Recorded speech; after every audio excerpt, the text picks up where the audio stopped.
মূল লক্ষ্যটা কি?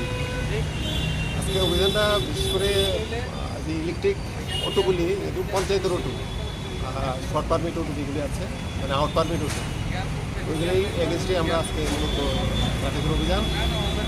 তাদেরকে বলা হয়েছে যারা মোহনপুর সাইডের গাড়ি ওইগুলি রাধানগর স্ট্যান্ড পর্যন্ত আসবে, আর যেগুলি আমতলি সাইডের গাড়ি এগুলি নাগেরজোলা স্ট্যান্ডে আসবে।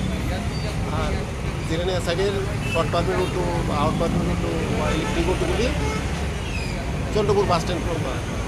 তারা সরকারের যে কৃষিকা ওরা মানছে না, তার এগেনস্টে আগরতলা শহরে তো প্রচুর অটো হয়ে গেছে না, যেগুলি একজন অটো ছিল সেগুলি কালার করা হয়েছে, কিন্তু তা সত্ত্বেও তারা মানছে না। তাদের এগেনস্টে আমরা আজকে ওই অভিযান, আমরা প্রচুর গাড়ি ধরছি রিসেন্টলি। তাদেরকে ধরার পরে তাদেরকে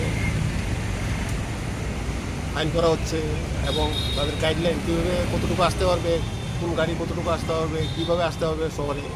প্রথমত শর্ট পারমিট অটো বা আউট পারমিট অটো আর ইলেকট্রিক অটোগুলি আছে, যারা মোহনপুর সাইড থেকে আসবে বা আমতলি থেকে আসবে বা জিরিনা থেকে আসবে, তাদের যে সীমানা, নির্ধারিত সীমানা অতটুকু আসবে, কিন্তু শহরে ঢুকতে হবে। মেডিকেল ইমার্জেন্সি সামনে বোর্ড থাকতে হবে, কলেজ স্টুডেন্ট বা স্কুল স্টুডেন্ট সামনে বোর্ড থাকতে হবে, কাগজে লিখে এলিমিনেশন করে রাখতে হবে, অথবা এয়ারপোর্ট পেন। এই তিনটা কন্ডিশনে তারা শহরে ঢুকতে পারবে। এই পরিপ্রেক্ষিতে আজকে আমাদের অভিযান, এবং যারা ড্রাইভার অটোবাহীরা কিছু নিয়মকানুন জানছেন না তাদেরকে আমরা ব্যবহার করছি সরকারের নির্দেশিকা।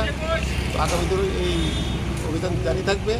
আশা করি আমাদের যে অটো চালক ভাইরা আছে সরকারের নির্দেশিকা মেনে, ট্রাফিকের নির্দেশিকা মেনে, ট্রান্সপোর্টের নির্দেশিকা মেনে তারা যানবাহন চালাবে। অনেক সময় দেখা যাচ্ছে যে রাস্তার মধ্যেখানে হঠাৎ করে অটো দাঁড়িয়ে ফেলে, তারপরে অনেক ভিড়ের সংখ্যক দেখা যায়। সেই দিক দিয়ে আপনারা কতটুকু লক্ষ্য রাখছেন?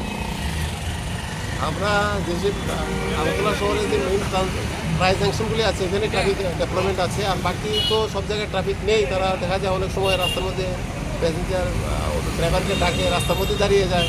আমরা যদি লক্ষ্য করি তারা এসব করছে, আমরা ওদের ক্ষেত্রে অ্যাকশন নেই এবং চালান জেনারেট করি। কিছু না কিছু এমনিতে